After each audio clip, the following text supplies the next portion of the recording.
ಎಲ್ಲರೂ ಸಹಿತ ಕಾರ್ಯಕರ್ತರು ಮತ್ತು ನಮ್ಮ ತಾಲೂಕು ನಮ್ಮ ಜಿಲ್ಲೆಗೆ ನಮ್ಮ ಡಿ ಕೆ ಶಿವಕುಮಾರ್ ಮುಖ್ಯಮಂತ್ರಿ ಒಳ್ಳೆಯದು. ಅವ್ರ ಮುಂದೆ ಹೆಚ್ಚಿನ ರೀತಿ ನಮ್ಮ ಕರ್ನಾಟಕ ರಾಜ್ಯದಲ್ಲಿ ಕೆಲಸ ಮಾಡಲಿ, ಒಳ್ಳೆ ಕೆಲಸ ಮಾಡಲಿ, ಒಳ್ಳೆ ಅಭಿವೃದ್ಧಿ ಮಾಡಲಿ. ಇನ್ನೂ ಹೆಚ್ಚಿನ ರೀತಿ ನಮ್ಮ ಮುಖ್ಯಮಂತ್ರಿ ಡಿ ಕೆ ಶಿವಕುಮಾರ್ ತಗೊಳ್ಳಿ ಅಂತ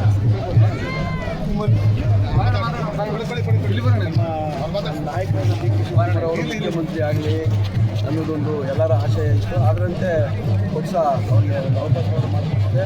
ಈ ಒಂದು ಸಂದರ್ಭದಲ್ಲಿ ನಾವು ನಮ್ಮ ಹೋರಾಟಗಳು ಅಷ್ಟೇ, ಕಾರ್ಯಕರ್ತರ ಹೋರಾಟ ಇರ್ಬೋದು, ಮುಖಂಡರ ಹೋರಾಟ ಇರ್ಬೋದು, ಅವರ ಅವಿರತ ಹೋರಾಟಕ್ಕೆ ಒಂದು ಅವಕಾಶ ಸಿಗಲಿರೋದಿತ್ತು. ಒಂದು ಅವಕಾಶನ ಪಕ್ಷ ಮತ್ತು ಹೈಕಮಾಂಡ್ ಅವಕಾಶ ಮಾಡಿಕೊಟ್ಟರೆ ಈ 2 ವರ್ಷದ ಅವಧಿಯಲ್ಲಿ ಯಾವುದು ಪುನಃ ಇಲ್ದಂಗೆ ಅವ್ರಿಗೆ ಈ ಮುಖ್ಯಮಂತ್ರಿ ಅವಧಿನ ಪೂರೈಕೆ ಅಂತಕ್ಕಂಥದ್ದು ನಮ್ಮೆಲ್ಲರ ಆಶಯ. ಅಷ್ಟೇ ನಾವು ಅವನ್ನ ಅಭಿನಂದಿಸ್ತಾ ಇದ್ದೀವಿ. ಸಂದರ್ಭದಲ್ಲಿ ಕರ್ನಾಟಕ ರಾಜ್ಯದ ಮುಖ್ಯಮಂತ್ರಿ ಸ್ಥಾನವನ್ನು ಅಲಂಕರಿಸಿರುವುದು ಇಡೀ ಕರ್ನಾಟಕದ ಜನತೆಗೆ ಖುಷಿಯಾಗಿದೆ. ಯಾಕೆಂದರೆ ನಮ್ಮ ಡಿ ಕೆ ಶಿವಕುಮಾರ್ ಸಾಹೇಬರು ಅವ್ರದ್ದೇ ಆದ ಒಂದು ಚಿಂತನೆ, ಒಂದು ಏನಾದರೂ ಕೆಲಸ ಕಾರ್ಯಗಳು ಬೇಕಾದಾಗ ಏನು ಮಾಡಬೇಕು ಅನ್ನೋದು ನಮಗಿಂತ ಮುಂಚೆಗೆ ಅವ್ರಿಗೆ ಗೊತ್ತಿರುತ್ತೆ. ಯಾವ ಏನು ಮಾಡಬೇಕು, ಎಂತ ಮಾಡಬೇಕು ಅಂತ. ಅವರ ಪರಿಶ್ರಮ 45 ವರ್ಷಗಳ ಕಾಲ ನಾವು ಅವ್ರ ಹಿಂದೆಯೇ ಬಂದಿದ್ದೀವಿ. ಅವರ ಛಲ, ಅವರ ಒಂದು ಕಾರ್ಯ ಶಿಸ್ತು, ಪಕ್ಷದ ಸಂಘಟನೆಯಲ್ಲಿ ಅವರನ್ನು ಮೀರಿಸೋರು ಯಾರೂ ಇಲ್ವೇನೋ ಈ ದೇಶದಲ್ಲಿ. ಅಂಥ ಸಂಘಟನೆ ಮಾಡುವ ನಮ್ಮ ಛಲದಂಕ ಬಲ್ಲ ಚಕ್ರೇಶ್ವರ ಥರ ಕೆಲಸ ಮಾಡಿದ್ದಾರೆ. ನಿಜಕ್ಕೂ ನಮಗೆಲ್ಲ ಖುಷಿಯಾಗಿದೆ. ಇಡೀ ರಾಮನಗರ ಜಿಲ್ಲೆಗೆ ವಿಶೇಷವಾಗಿ ನಾವು ಹಾರೋಳಿಯವರು ಅಂತ ನಮ್ಗೆ ಹಬ್ಬದ ವಾತಾವರಣ ಆಗಿದೆ. ಅವರು ಇದೇ ರೀತಿ 2 ವರ್ಷ ಕಂಟಿನ್ಯೂ ಆಗಿ 5 ವರ್ಷ ಅವರೇ ಮುಖ್ಯಮಂತ್ರಿ ಆದರೆ ಕರ್ನಾಟಕಕ್ಕೆ ಅಪಾರವಾದ ಕೊಡುಗೆ ಕೊಡ್ತಾರೆ ಅನ್ನೋ ನಂಬಿಕೆ ನಮ್ಮಲ್ಲಿದೆ. ಕರ್ನಾಟಕವನ್ನು ಒಂದು ಹೊಸ ಕರ್ನಾಟಕದ ಥರ ಅವರು ಮಾಡ್ತಾರೆ. ಅವರು ಬೇರೆ ಯಾವುದೇ ರೀತಿಯ ಒಂದು ತೊಂದರೆ ಕೊಡದೆ ನಾಗರಿಕರಿಗೆ, ಅದು ರೈತರ ಪರ, ವಿದ್ಯಾರ್ಥಿಗಳ ಪರ, ಸಕಲ ಏನು ನಮ್ಮಲ್ಲಿ ಜಾತಿ ಬುದ್ಧಿ ಇದೆಯಲ್ಲ ಆ ಜಾತಿ ಅವರು ತೋರಿಸೋದಿಲ್ಲ. ಸರ್ವ ಜಾತಿಯವರೆಗೂ ಅವರು ಜನ ಇದ್ದಾರೆ, ಅವರಿಗೆ ಅನುಯಾಯಿಗಳಿದ್ದಾರೆ. ಯಾರೂ ಅವ್ರನ್ನ ವಿರೋಧ ಮಾಡುವಂಥ ಜನ ಇಲ್ಲ. ಆದ್ದರಿಂದ ಅವರು ದೇವರು ಅವ್ರಿಗೆ ಆಯುಸ್ಸು, ಆರೋಗ್ಯ ಭಾಗ್ಯ ಎಲ್ಲ ಕೊಟ್ಟು ಇನ್ನೂ ಹೆಚ್ಚಿನ ಅಧಿಕಾರವನ್ನು ನಡೆಸೋ ಅಷ್ಟು ಒಂದು ಶಕ್ತಿ ಅವರು ಕೊಡಲಿ ಅಂತ ಹೇಳಿ ದೇವರಲ್ಲಿ ಕೇಳ್ತಾರೆ. ಇದು ನಮ್ಮ ಕನಕಪುರ ತಾಲೂಕಿನ ಜನತೆಯ ಕನಸಿದು. 40 ವರ್ಷಗಳಿಂದ ಇಲ್ಲಿ ಯಾರು ಕನಕಪುರ ತಾಲೂಕಿಂದ ಇದುವರೆಗೂ ಮುಖ್ಯಮಂತ್ರಿ ಆಗಿಲ್ಲ. ಇದು ಮೊದಲನೇ ಬಾರಿ. ನಮ್ಮದು ಹಾರೋಳಿ ತಾಲೂಕು ಇವಾಗ ಆಗಿರ್ಬೋದು, ಆದರೆ ನಮ್ಮದು ಕನಕಪುರ ತಾಲೂಕೇ ಆಗಿದ್ದು.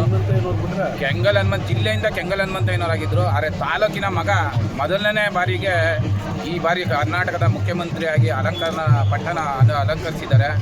ಅವರು ಈ ದೇಶದಲ್ಲೇ ಈ ರಾಜ್ಯನ ಪ್ರಥಮ ಸ್ಥಾನಕ್ಕೆ ತರ್ತಾರೆ. ಮತ್ತು ಅವರು ಏನಾದ್ರು ಹೊಸದಾಗಿ ಏನಾದ್ರು ಜನಗಳಿಗೆ ಕೊಡುಗೆಗಳನ್ನ ಕೊಡ್ತಾರೆ, ಹಾಗೂ ಹೊಸ ಅಭಿವೃದ್ಧಿ ಕಾರ್ಯಗಳನ್ನ ಮಾಡ್ತಾರೆ.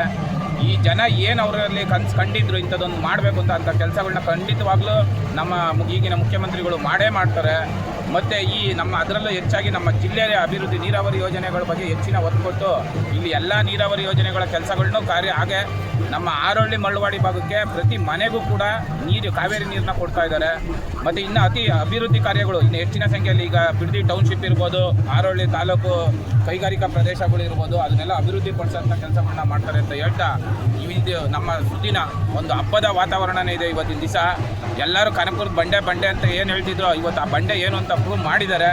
ಇದು ನಮಗೆಲ್ಲ ಇಡೀ ಜಿಲ್ಲೆಯ ಜನಕ್ಕೆ ಒಂದು ಹಬ್ಬದ ವಾತಾವರಣವನ್ನು ಸೃಷ್ಟಿ ಮಾಡಿದೆ ಅಂತ ಹೇಳ್ತೀವಿ. ಸಾರ್ವಜನಿಕರ ಪರವಾಗಿ ಏನು ಬದಲಾವಣೆ ಆಗಬೇಕು ಅಂತೇಳಿ ನೀವು ಬಯಸ್ತೀರಣ್ಣ?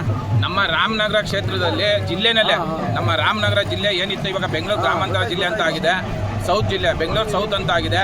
ಆ ಸೌತ್ನಲ್ಲಿ ಯಾರು ಏನು 20 ವರ್ಷ CMಗಳಾಗಿ ಮಾಜಿ CMಗಳಾಗಿದ್ದಾರೋ ಅವ್ರು ಯಾರು ಏನು ಮಾಡದೇ ಇರ್ತಕ್ಕಂಥ ಅಭಿವೃದ್ಧಿ ಕಾರ್ಯಗಳನ್ನ ನೀವು ಇನ್ನು 2 ವರ್ಷದಲ್ಲೇ ನೋಡ್ತೀರಾ. ಈ 2 ವರ್ಷದಲ್ಲಿ ಏನು ಅಭಿವೃದ್ಧಿ ಆಗಿರಲಿಲ್ಲ. ಜನ ಮಾತಾಡ್ತಾರೆ, ಟೀಕೆಗಳು ಹೋಯ್ತವೆ, ಆದರೆ ಮಾಡಿರೋ ಕೆಲಸಗಳು ಉಳ್ಕೋತವೆ. ಆ ಥರ ಹೆಂಗೆ ಹೇಳ್ತಾ ಇರ್ತಾರೆ ನಮ್ಮ ಸಾಹೇಬರು. ಆ ಕೆಲಸಗಳನ್ನ ನಾವು ಹೇಳ್ಬಾರ್ದು, ನೀವೇ ನೋಡ್ತೀರಾ ಮುಂದಿನ ದಿನಗಳಲ್ಲಿ.